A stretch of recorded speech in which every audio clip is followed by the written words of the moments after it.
Это одна из первых репетиций ансамбля «Заманхо» после очередного триумфа. Эмоции от недавно прошедших выступлений на московской сцене у танцоров еще свежи. Гран-при международного телепроекта ни много ни мало повод гордиться. Ансамбль песни и танца «Заманхо».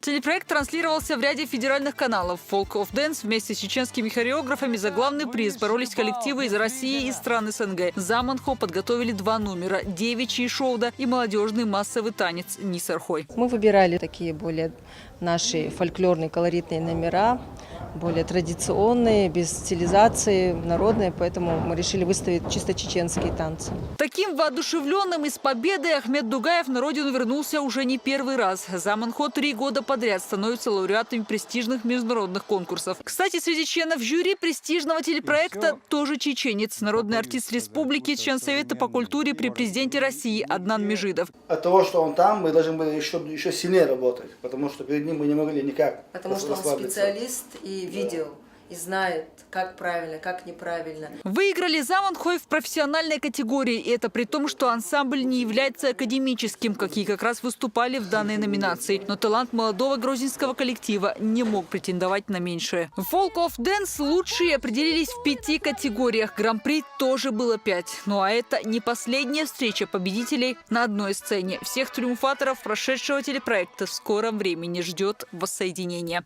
Уже этим летом все победители телепроекта «Folk of Dance» примут участие в постановке шоу в Москве, с которым уже в дальнейшем будут гастролировать по странам ближнего и дальнего зарубежья.